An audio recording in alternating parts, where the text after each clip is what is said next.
Taipei. This is People's Liberation Army Navy, Guided Missile Destroyer Lasha, call sign Dragon 173, operating under direct orders from the Central Military Commission of the People's Republic of China. We are positioned 10 nautical miles east of your coastline. We have been instructed to deliver a final communication. The time for reunification has come. Beijing extends a last offer for the peaceful surrender of your government and military forces. Any resistance will be met with the full and decisive force of the People's Republic of China. Acknowledge receipt of this message and prepare to respond with your intentions within 2 hours. Dragon 173. This is the Presidential Office of the Republic of China, Taipei. We acknowledge receipt of your communication. Let our response be unequivocally clear. The people of Taiwan have democratically chosen their own path. We are a sovereign nation. Your ultimatum is rejected without reservation. Taiwan will not surrender. We will defend our homeland, our freedom, our way of life, and every citizen that we contain with every fiber of our being. This is our land, and we will not yield. Go to hell.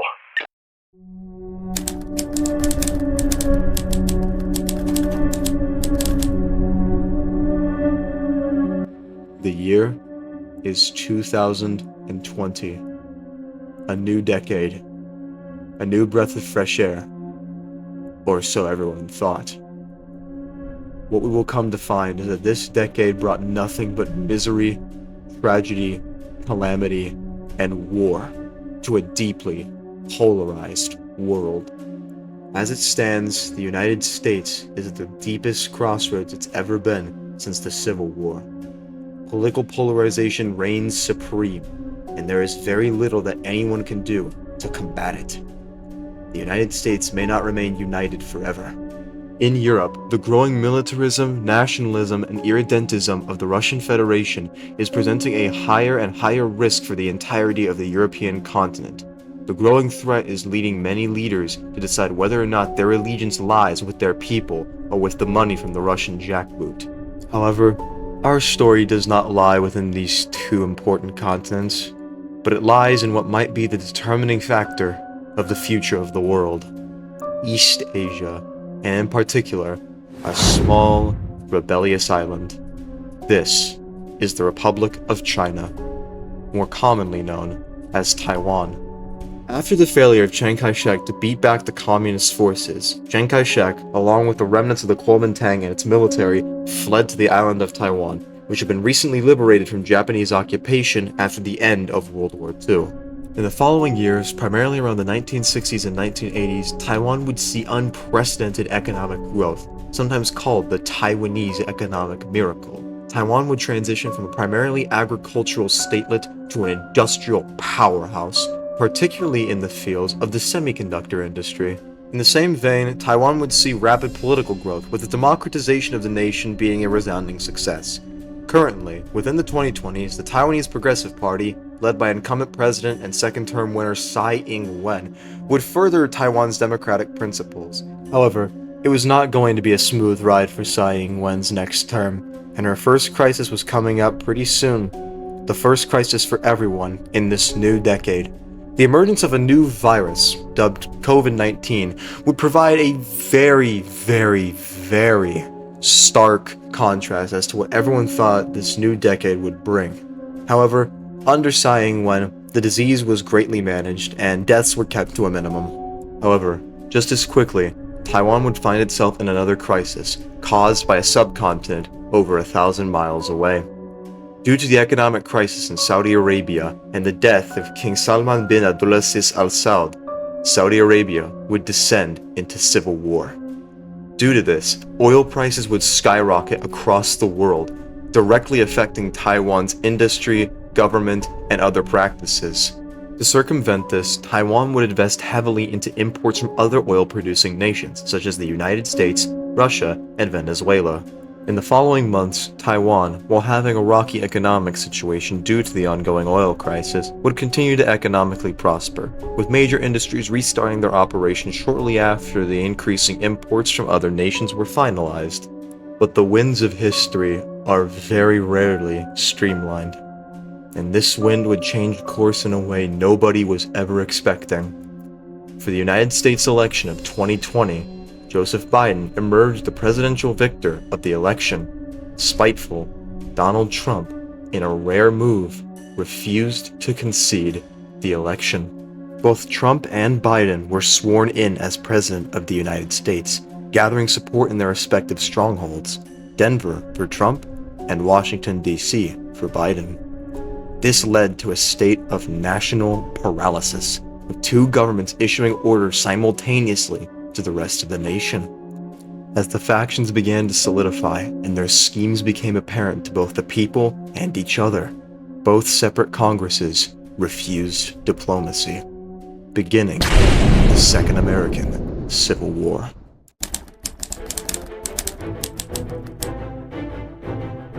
Back on the home island, things were not looking good.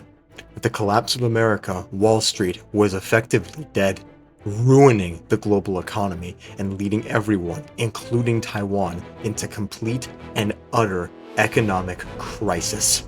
Austerity measures were implemented in order to prevent a total economic collapse, but economic collapses were the least of Taiwan's worries, for to their west laid their greatest adversary, waiting to pounce. With America gone and the American protections now ceasing to exist, China knew, and Taiwan also knew, that the time was coming.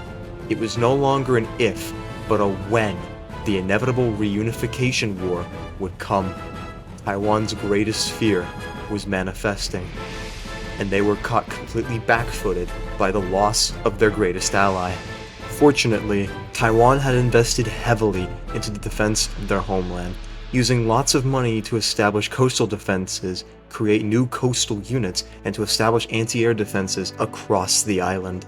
In addition to this, Taiwan, Australia, and Japan jointly formed the Pacific Defense Treaty Organization, a Pacific alliance dedicated to safeguarding all of East, Southeast, and South Asia against Chinese irredentism and militarism. However, the rigidity, strength, and unity of this newfound alliance would be put into question, for China, utilizing the weakness of the Pacific, would begin its moves on Taiwan. The first thing it would do would be a blockade of the entire island, utilizing their fleet to encircle it, restricting air travel, and blocking civilians from getting in and out of the island. Any planes that would fly over would be shot down, and any boats that were found trying to circumvent it would be sunk. After this, the PRC, in their most brazen move and their most direct confrontation with the Taiwanese military since the end of the Chinese Civil War, would seize the Kinmen Islands, the Taiwanese territory closest to mainland China. With the seizure of these islands, they would act as the basis for future landings into Taiwan proper.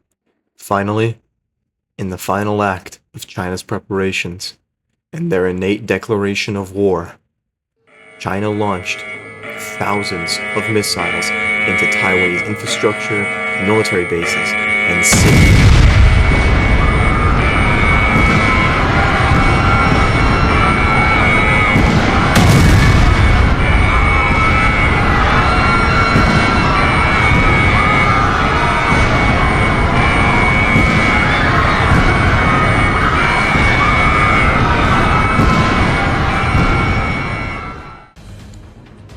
Close to 130,000 dead, infrastructure in ruins, military installations unable to be put out, emergency services stalled. This is the horror of the Taiwan War. The first days of the war were tense for everybody. Civilians bid farewell to their families and their loved ones. Coastal batteries watched the waters, hoping that boats would come by so that they could be sunk successfully, preventing naval invasions. Radar stations patrolled the skies constantly, documenting each and every fighter that went in and out of the airspace. Airstrikes became commonplace. And for the military, they hid on the coastlines, in their forts, in the mountains, and in the forests, anticipating the inevitability of an invasion. And that invasion would come on the 15th of November 2022, centered at the heart of Taiwan, right next to Taipei. What will become known as the Battle of Taipei is unfolding. Over 9 Chinese armored units descending to Taiwan's most populous and most important city. But I can't summarize this off of videos and photos alone. So how about we look at it from up close? The main thrust of the PLA's landings came from the northern beaches around the area of Taiwan, where specially designed barges disgorged thousands of armored vehicles and infantry. Taiwan's coastal defenses, a formidable network of anti-ship missiles, mines, and hardened bunkers, inflicted intense casualties amongst the PLA. However, the sheer amount of numbers the PLA had, estimated at just over 150,000 ground troops for this initial assault, proved relentless. As the Chinese forces secured their beachheads, they pushed inland, facing immediate and fierce resistance. Taiwanese regular forces, well trained in urban warfare and asymmetric warfare, used the island's dense urban sprawl and mountainous terrain to their advantage. Every blade of grass, every rock, and every rooftop became a potential target, meaning that Chinese units had to expend much more effort and stretch out their already minimized beachhead across a much larger scope, proving to be precarious. The narrow passes leading into Taipei, especially the crucial mountain tunnels and elevated roadways, became choke points. Taiwan's strategy of porcupine defense was becoming more and more evident and was proving more and more successful. However, after a week and a half of grueling fighting, the PLA finally breached the outer defensive ring of Greater Taipei. And that's it. It's all over. The battle has been lost. But wait, something happened. Something that was planned well in advance. Something that would shock the world and lead to a miracle on Taipei. Taiwanese citizens organizing themselves under the Taiwanese Defense Corps organized themselves. This corps had secretly cultivated a robust, decentralized, and deeply embedded civilian resistance network. This wasn't just reservists or a handful of armed citizens. It was a societal commitment to total resistance, inspired by lessons from the Hong Kong protesters earlier in the decade. Under the guise of community preparedness drills and disaster relief exercises, thousands of ordinary citizens have been quietly trained in basic combat, first aid, communications, and sabotage. Many of them were simply blue-collar and white-collar working men, farmers, shopkeepers, office workers, even college students were all connected through their one goal: preservation of their nation and love for their people.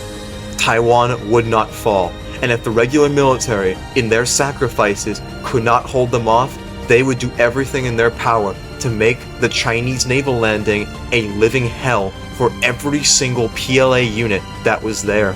With this, highly coordinated actions began.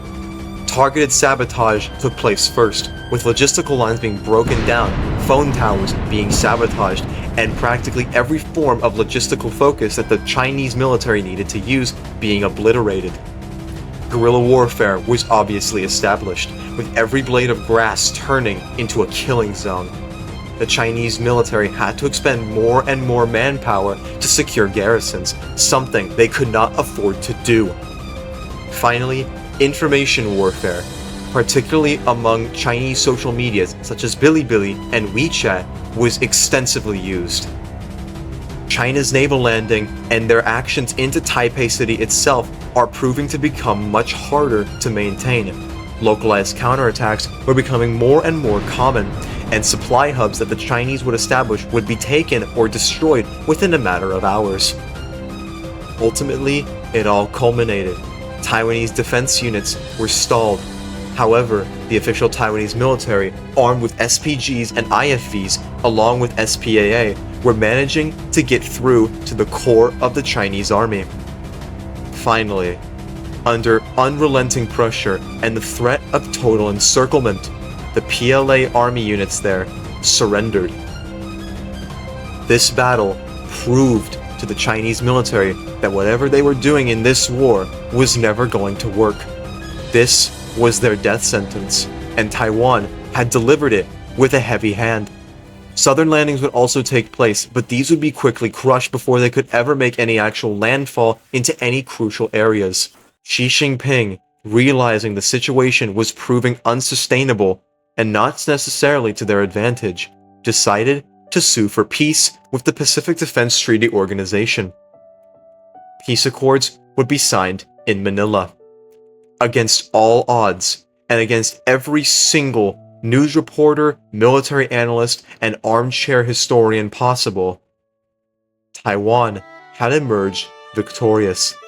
Against all odds, the Taiwanese nation, their people, and their society had emerged the victors of what was seen as an unwinnable war.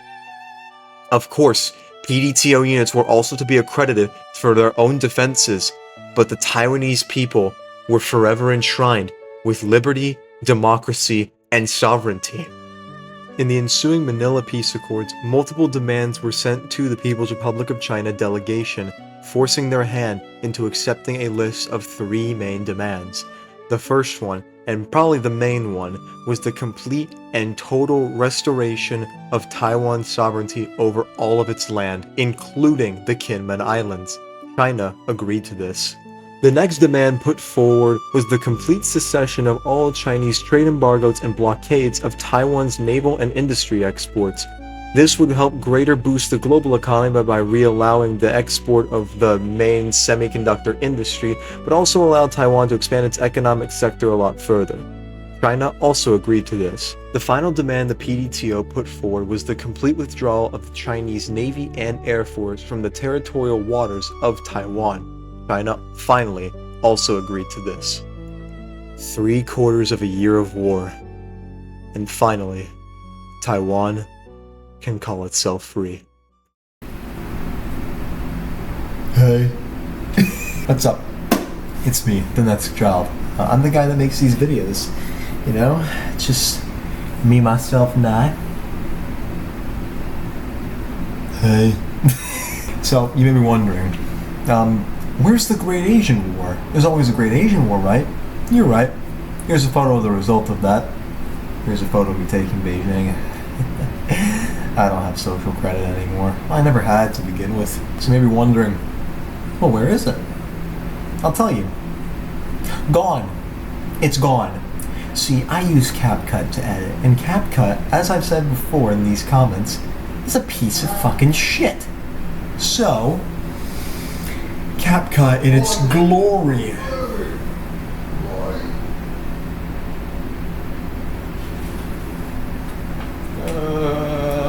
CapCut in all its glory decided that it was going to delete over 2 hours of footage. In case in point, I am moving to DaVinci Resolve. I will never use CapCut again, and if I ever have to, I'll delete my channel. But yeah, this one took a lot of time to make. Hope you enjoyed it, and I will see you later.